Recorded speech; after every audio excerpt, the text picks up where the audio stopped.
Emily with Team Made for More here, and I'm going to show you how to make something called Salsa Verde today. I have some of my favorite tacos in this book that I'm going to make into an enchilada recipe that is meal plan friendly for the meal plan that I'm on, but also is packed with the flavor that I love from the tacos. So the recipe that I'm using for the Salsa Verde comes straight out of this book. So the first thing that goes in it is your tablespoon plus your teaspoon of salt. You've got serrano chilies, fresh cilantro, garlic, onions, tomatillos, about 20 ounces of tomatillos, 2 onions, tablespoon plus a teaspoon of honey, and then the best part is you put it all in your food processor and blend it up and you're done. So super easy recipe. So tomatillos. The way that I do these is probably not the way that I would show my kids in the classroom how to do them, but this is the fastest way, and I'm all about fast. So I just cut them in half, cut the little core that has the weird funky leaves in, and stick the other part in a bowl, and then I wash them once I get them all trimmed up.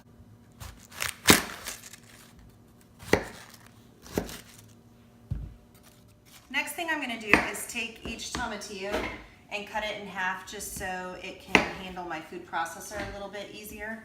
If you don't have a food processor, you can even use a blender for this if you would like to make this recipe. You don't have to have a food processor. All my tomatillos are in here, so I'm going to put my lid on and turn it on.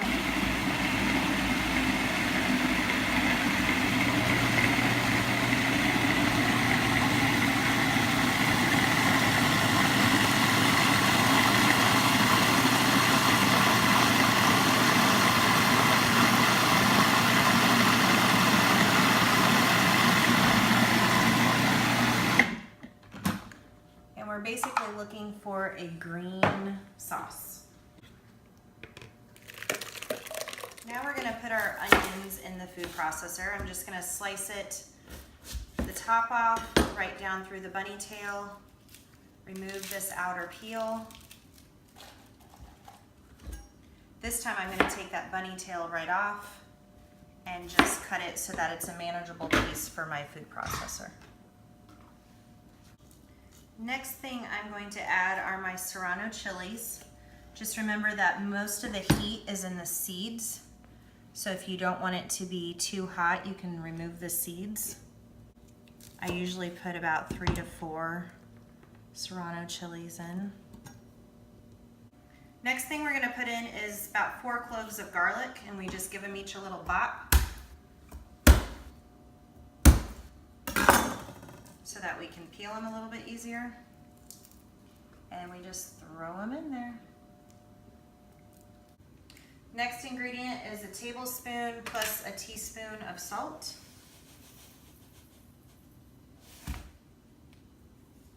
And the last thing we're gonna add in is about 2/3 of a bundle of fresh cilantro.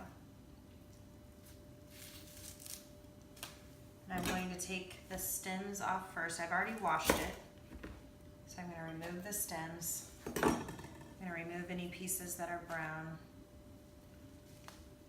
and then I'm going to twist and chop.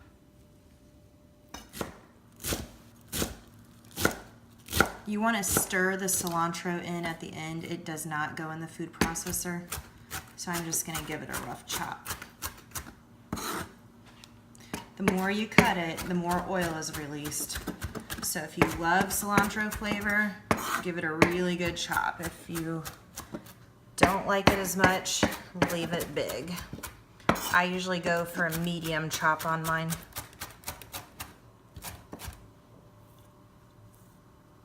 Now we're just going to turn this on.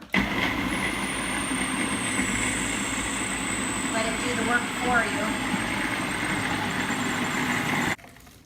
Okay, I'm going to add the rest of my salsa verde. Give it a little stir. Now I'm going to add in my cilantro and a tablespoon plus a teaspoon of honey.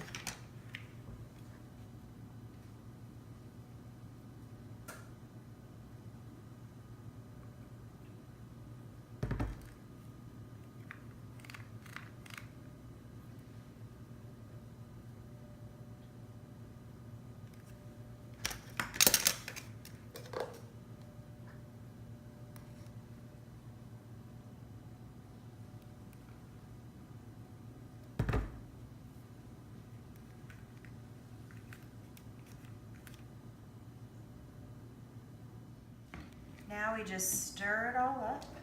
Oops, got some on me. Cooking is messy. That's probably why I love it. And this is your finished raw salsa verde. Now you've got two options with this. You can eat this as an actual salsa.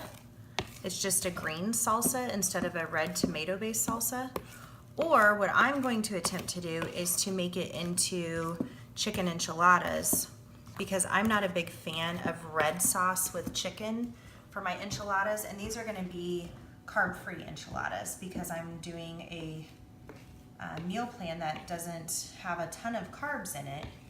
But I still want all the flavor and the goodness of some enchiladas. So this is the raw salsa verde, and tomorrow I will show you how to turn this into yummy enchiladas.